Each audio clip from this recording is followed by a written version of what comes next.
Faraz, let go of my hand. Please, the bangles might break and cut into my skin. I'll start bleeding. I looked at Faraz with irritation. He had just returned from work, and once again, he wrapped me tightly in his arms and clasped my wrists firmly in his hands. The red glass bangles clinked as they got trapped in his grip. I was afraid one of them might shatter and hurt me, which is why I asked him, annoyed, to release me. Faraz leaned in and whispered gently into my ear, "No bangle would dare to hurt you, not while I'm here." With that, he slowly laid me down on the pillow and began expressing his love once more. Sometimes his overwhelming love would leave me speechless. He'd come home exhausted from work, but the moment he saw me, he'd draw near, pour out his affection, reassure me of his loyalty, and ask me to stay with him forever. Every day, he made me promise I'd never leave him, and every evening, I would happily make that promise. The first 20 days of our marriage had passed like a beautiful dream. Faraz had only started going back to work a few days ago, but his passion had only intensified. As soon as he'd return, he would drown in affection, become bold and relentless in his expression of love, and it was becoming harder for me to free myself from his embrace. Even now, I was trying to get up to make him tea, but Faraz pulled me back down and kissed my forehead, declaring his love again. I truly felt like the luckiest woman alive to have Faraz in my life. After a while in his arms, I finally managed to gently push him away and headed to the kitchen to make tea. But soon he freshened up and came to join me in the kitchen again. As I was frying pakoras, I noticed a strange sparkle in his eyes. "How do you always know exactly what's on my mind?" he asked, smiling. I smiled softly and replied, "It's the weather. When it rains, I can guess what your heart is feeling." Then we went out to sit in the garden. Faraz suddenly asked, "Are the duck eggs finished?" His question startled me. "They finished last night," I replied. "Only 2 were left and you ate them. Honestly, I find them a bit disturbing. The smell, the thought of them being duck eggs, it just makes me uncomfortable. I don't know why you eat them every night." Faraz looked at me and smiled. "Think of it as a special remedy. It gives me strength." I laughed and teased, "You're already a tall, strong man. You're always full of energy. What do you need those eggs for?" His smile faded instantly. "So, you have a problem with it?" His expression changed so quickly it took me by surprise. I quickly shook my head and said, "No, not at all. I just find them gross, that's all." He said, "I'll boil them myself then. You don't need to worry about it." And then he quietly sipped his tea. Faraz didn't touch a third pakora after finishing 2, and I could tell from his demeanor that my comment had bothered him. But I hadn't said anything offensive, at least I didn't think so. From the first day of our marriage, I'd found it odd that Faraz didn't eat chicken eggs, but duck eggs, and that too every single night. Initially, I hadn't paid much attention to it. We were newlyweds, lost in the ups and downs of love. But as days passed and I began settling into household routines, the habit started to feel increasingly strange to me. Trying to lighten the mood and cheer him up, I said, "Let's go out somewhere. It's been 25 days since we got married." I said to Faraz, "I still haven't visited any of your relatives' homes, your elder brother's house, your younger sister's place. Why don't you take me to meet them sometime?" I only said it to lighten his mood, but he suddenly replied with a firmness that caught me off guard. "I don't meet my relatives much, and you don't need to get too attached either. We have our own home, our own life. What do we have to do with anyone else?" His words stunned me. I had come from a big joint family where relatives were everything. At our house, 4 uncles lived under one roof, and I was close to each of them. I shared a special bond with all my aunts, too. I had assumed my in-laws would be the same, warm, close-knit. But I'd only learned 15 days before the wedding that Faraz had arranged a separate house for us and that we'd be living alone after marriage. That had made me anxious because I'd never lived alone before. But I couldn't bring myself to say anything to Faraz at the time. Now, when I brought up visiting his relatives, I realized he didn't even like his own siblings much. He made it clear that I shouldn't try to maintain ties either. Then I remembered, during the wedding, everyone's behavior had felt distant, a little cold. I hadn't paid much attention to it then, but now all those small details started coming back to me. I wanted to ask Faraz what his issue was with his brother and sister, but seeing his mood, especially after the earlier conversation about the duck eggs, I stayed silent. Ours was a love marriage. We had both graduated from the same college. After that, we didn't see each other for a long time until one day we met again at a wedding. That night, Faraz proposed to me directly.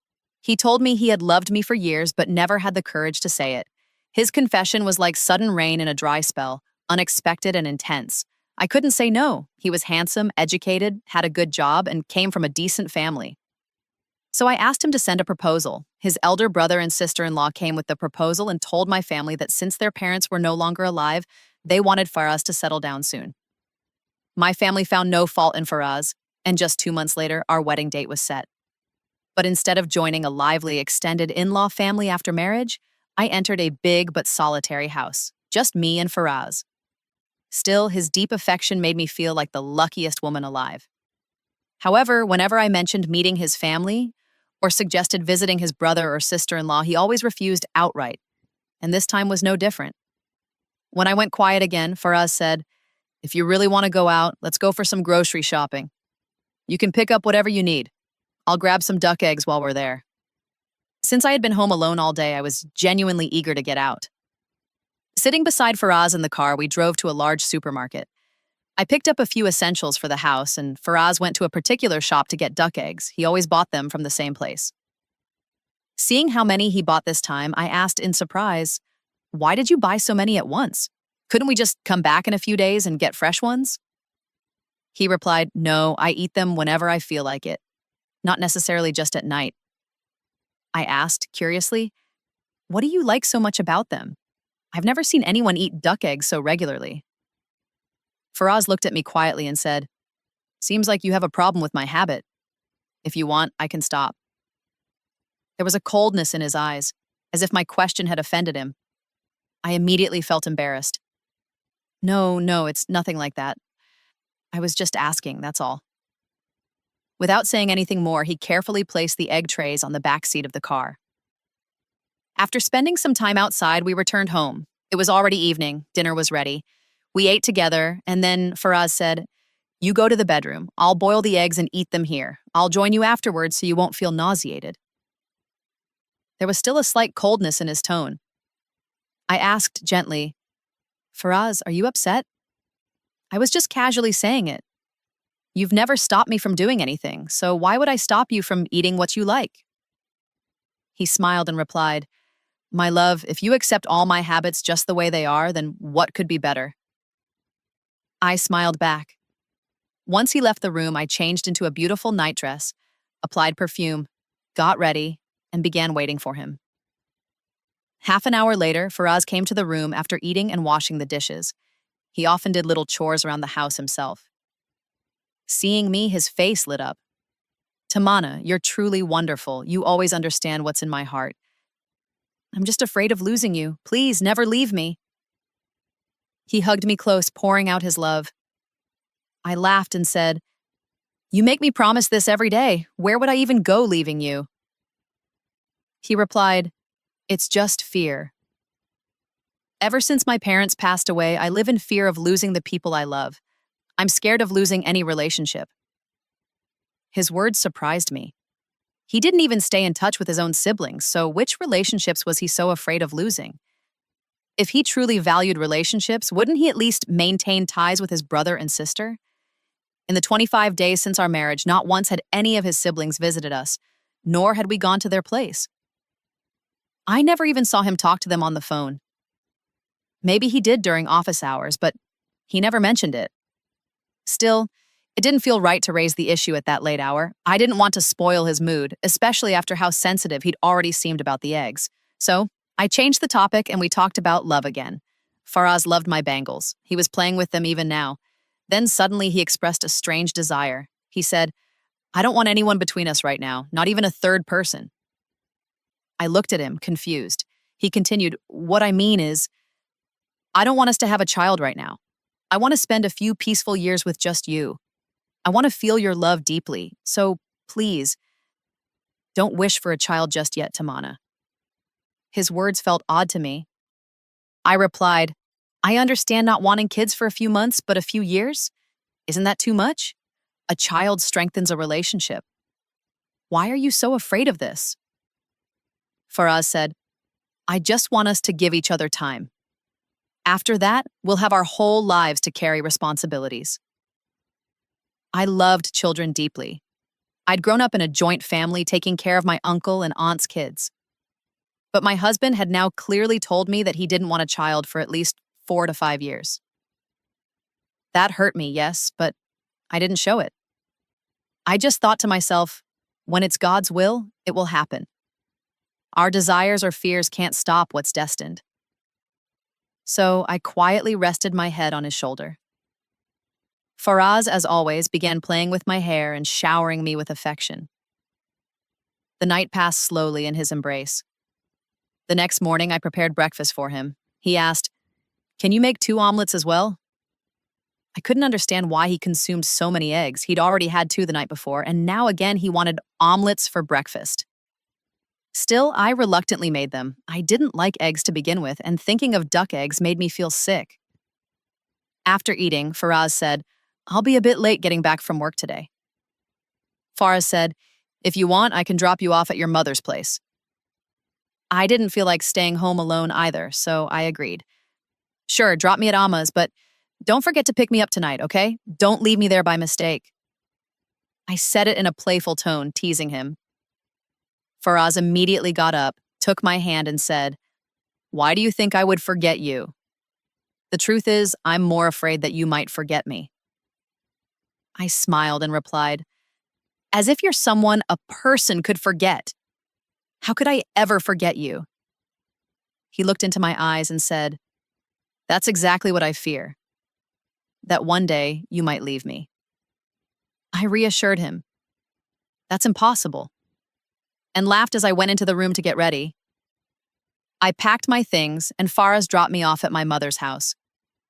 While chatting casually, I told Amma that Faraz frequently eats duck eggs, and that just the thought of it makes me queasy. Amma looked at me in surprise and asked, "Is there some problem with Faraz?" I quickly said, "No, Amma, Faraz is perfectly fine. What problem could there be?" She looked at me strangely, then gently said, "Beta, duck eggs are known for their strength-building properties.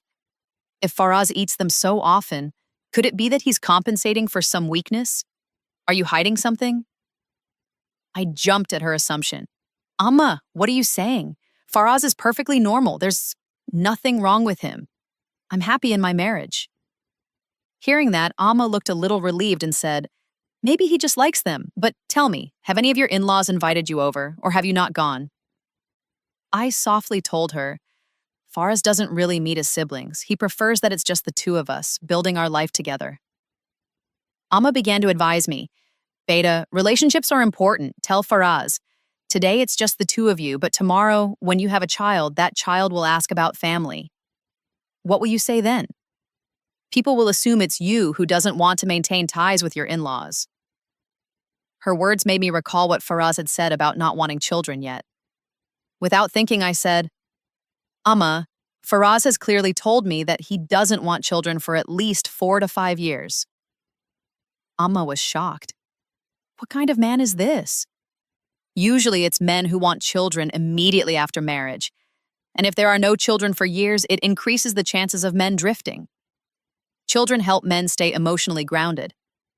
You can think of a child as a bond between husband and wife. Don't let him talk you into waiting 5 years. She leaned closer and added, "Take your younger uncle, for example. He was in love with another girl. But the moment your aunt got pregnant, he forgot that old flame completely. Now look at him. He follows your aunt around like a lovesick puppy." Amma smiled, but she wasn't joking. It was true. My uncle had once loved someone else, but Dottie had arranged his marriage to my aunt.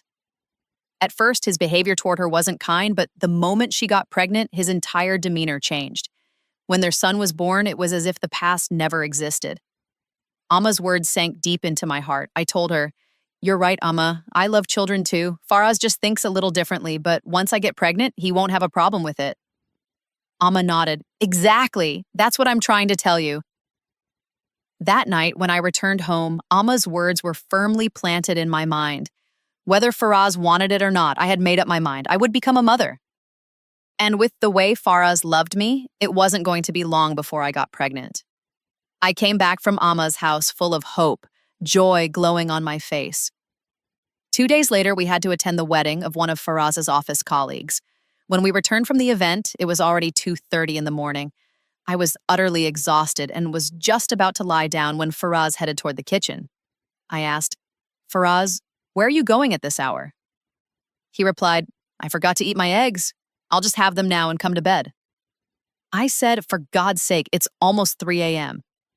You already ate plenty at the wedding, had cold drinks too, and now you want duck eggs on top of all that? What if you get sick?" He smiled and said, "Eating these won't make me sick. They'll give me energy, and then I'll come trouble you." With that cheeky grin, he left the room.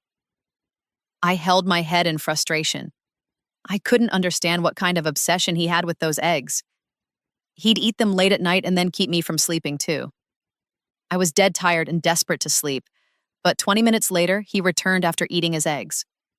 He lay down next to me, grabbed my wrist, and started expressing his affection. I said, "Faraz, I really want to sleep." But Faraz was in a different mood altogether. "You look stunning today," he said. "Start dressing up like that more often. If you can get all dolled up for a party, why not for me too?" I listened to him with a mix of surprise and fatigue. His passion never seemed to fade. But my eyelids were heavy with sleep. I said, "Okay, let's talk tomorrow. Just let me sleep tonight." But he wouldn't listen. He kept teasing me, kept trying to engage me. 2 hours passed like that, and I eventually fell asleep in his arms, utterly drained. The next morning, I woke up early as always, my body used to it. Faraz was still asleep. Even during the day, I couldn't sleep alone in that house. Strange thoughts crept in. I had never been used to solitude, and even now I hadn't fully adjusted to this life of isolation. That night, when I lay down next to Faraz again, he started with his usual whims. My eyes were drooping with sleep, but he wasn't ready to compromise. The next morning, I went to the kitchen and noticed that only 2 duck eggs were left. That's when an idea struck me. These eggs weren't putting him to sleep. They were giving him more heat and energy. So, without saying anything, I quietly broke the duck eggs and threw them away. Then I sent a neighborhood kid to fetch 2 regular chicken eggs and placed them in the fridge instead. They looked nearly the same. How would Faraz even know? I felt quite pleased with myself, confident he wouldn't notice. That night, as expected, he went to the kitchen to prepare the eggs himself. He had taken over the task ever since he realized I disliked the smell. He would cook, eat, and even wash the dishes himself. So, I waited for him to return, but 5 minutes later, he came stomping into the bedroom, fuming with anger. "What eggs are these?" he barked. I froze. I hadn't expected him to find out so quickly. I stayed silent. He stormed over, grabbed my arm tightly, and demanded, "I'm asking you, what eggs are these?" Panicking, I lied, "You brought them yourself, don't you remember?" His eyes burned with rage. "Don't lie to me. These aren't duck eggs, they're chicken eggs. You did something, didn't you?" At that point, it was over. My lie was caught. I burst into tears. "They broke by accident. I got scared, so I asked a boy to bring regular eggs. I didn't want you to get upset." Faraz held his head in frustration and said, "If that had happened, you could have just told me. I would have picked up more on the way home or gone right now to get them. But who told you to replace them?" He was furious, as if I hadn't swapped duck eggs with chicken ones, but with something poisonous. I said to Faraz, "It's okay, just eat these eggs today. You can buy the other ones tomorrow." He sat down in front of me, still visibly angry. "That's not possible," he snapped. "I have to eat those eggs. These ones are of no use to me." I asked, "What's so special about duck eggs that you can't go without them? And why are you getting so angry at me over something so small?" I held out my arm, showing him the marks his fingers had left on my skin. His face immediately changed. He lowered his gaze in shame and said softly, "Forgive me. I lost my temper." Tears welled up in my eyes and then came pouring down. I began sobbing uncontrollably. This side of Faraz was completely new to me and unbearable. We had been married for a month now, and all I had ever seen in him was love, tenderness, and care. This anger was foreign and terrifying. Faraz's eyes filled with tears too. He held me and said, "Tamanna, I can't bear to see you cry. I love you so much. I waited for you for years. I wanted to propose to you during college itself, but Some circumstances held me back. Then you drifted away.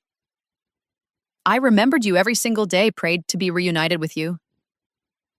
And by the grace of fate, I finally found you and married you. I'm just so scared, he continued, scared that something might go wrong, that you'll leave me. I grabbed his shoulders and said, "Why do you think that? You love me. I love you. There's no one else in this house but us. How can I leave you?" He said, "Because there are some things that you don't know. And those are the things I'm afraid of." "What things, Faraz?" I pleaded. "Please don't scare me like this. Just tell me the truth." He hesitated for a while, then finally said, "I've hidden something from you. A truth I probably should have told you before our marriage. Maybe even before proposing. There's a disease in my family, thalassemia. My brother's 2 children have it. My sister's daughter has it too, and I might carry the gene as well." I stared at him in shock. "That's why I eat duck eggs," he said, his voice trembling. "An herbalist told me they reduce the effects of the condition. I'm terrified that our children might inherit the disease. That's why I told you I don't want kids for 5 years. I've been trying to treat myself. Medically, there's no definite cure, but the herbalist said that if I eat duck eggs every day, my future children might not be affected." And with that, he broke down completely, sobbing. I sat there frozen, my heart pounding. It took me a moment to find my voice. "Faraz, are you thalassemia minor?"